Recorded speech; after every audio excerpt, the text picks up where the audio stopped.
Deming was so highly thought of in Japan that they named an award after him and his teachings. Japanese companies strive for quality and continuous improvement, and one of the highest honors they can receive is the Deming Prize. 一般に管理というのはこの図が示すような手順、つまり計画、実施、チェック、アクションを繰り返して行うことにより、より高度の管理水準へと発展していくことができるのです。この管理のサークルを私たちが製品を作るときに適用したものが、皆さんご存知のデミングサークルと呼ばれるものです。There's a tiger on the market and I got the very first in town. She got a hearse floor shifter and the wildest moving mill around. I mean a 389 all super tuned to really shut 'em down. Oh yeah, now go girls, drag strip. But happy times were here again with the end of the war.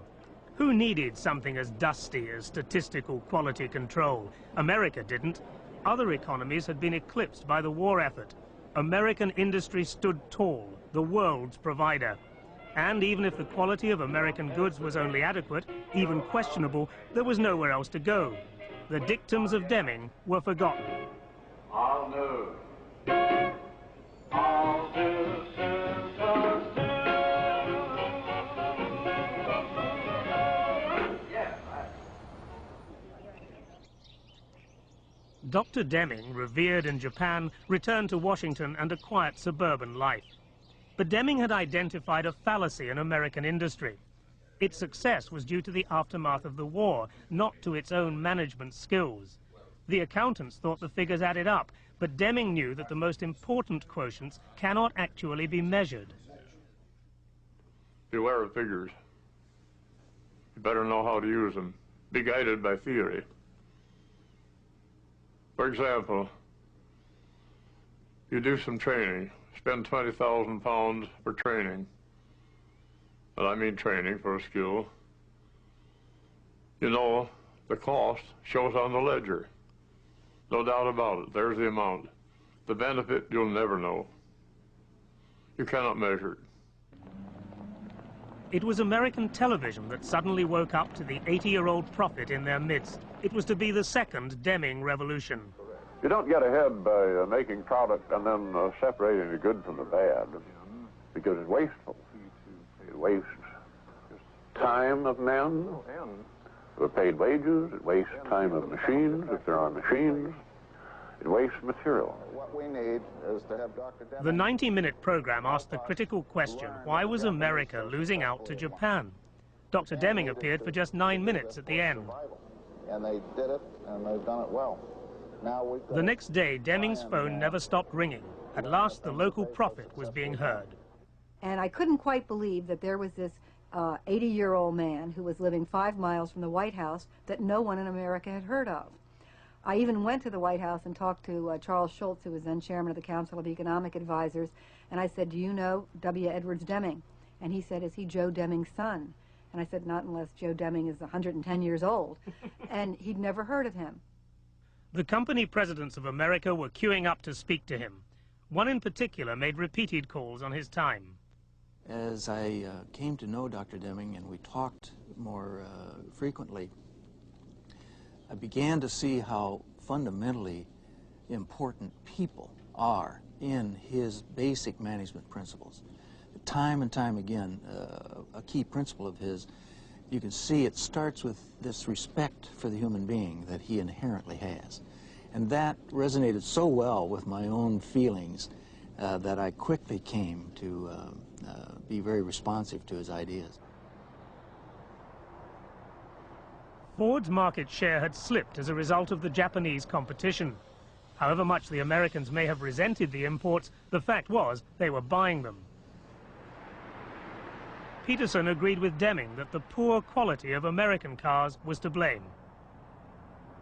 The approach in America at that stage, and I must say also in Europe, was that if you were within the engineer's limits, plus or minus so many thousandths of an inch or whatever it is, millimeters, then that's good enough. quote, good enough, you know. The Japanese theory, which was demonstrated by this so vividly, picked up from Dr. Deming, was that you should be striving for continuous improvement. In 1981, Ford, in partnership with Mazda, was building its first front-wheel drive car for America. The transmissions were being made partly in America, partly in Japan. Ford's engineers couldn't understand why the American transmissions were noisier and stiffer than the Japanese ones, until they pulled apart some samples. When we tore the two down, we found, first of all, that they obviously paid great attention even to the appearance of, or the elegance almost, to an engineer or a manufacturer. The gears just were beautifully made. And then as we dimensioned them, they were operating within a much, much narrower range of tolerance, way within the specifications compared with the American firm. And that control and continuous improvement toward so little variation was leading to that transmission functioning in a far superior way in the hands of the customer. Ford's market share increased during the 1980s. In 1988, it overtook General Motors. America's top executives voted Peterson the country's most effective leader. Don Peterson says that Ford's success in the 80s was entirely due to the quality transformation prompted by Dr. Deming. Suddenly, everyone was talking quality. The bandwagon of total quality management was rolling fast. Every management guru had a scheme and an expensive book which, properly adhered to, would lead your company to the sunny uplands of quality and profit. Anything you can say, I can say faster. I can say anything faster than you. Dr. Deming is the first person to tell you there is no quick fix. I think there is no instant pudding is the way he puts it. People want a recipe, and quality is a way of thinking. It's a drastic change in how we think about everything we do and even in how we live. And you can't do that overnight. And American managers are very reluctant to change because when you get in a tight fix, you always want to go back and do what worked in the past. Well, it won't work anymore because the Japanese and people who are following them are doing things better. With Dr. Deming's belated recognition in his own country came a reverence that borders on the religious. The Deming disciples flocked to hear his slow, mocking drawl at 4-day seminars across America. Over the years, Deming has summarized his beliefs in 14 points. Moses only had 10. His fundamental belief in quality through continuous improvement stands alongside contentious ideas like the scrapping of performance-related pay. I think the tragedy is people listen to him and then it seems so hard that they just take a little piece of it. American managers, for the most part, want a Chinese menu. They want to take some from A and some from B and some from C of the different quality philosophies or the quality experts, and it doesn't work that way.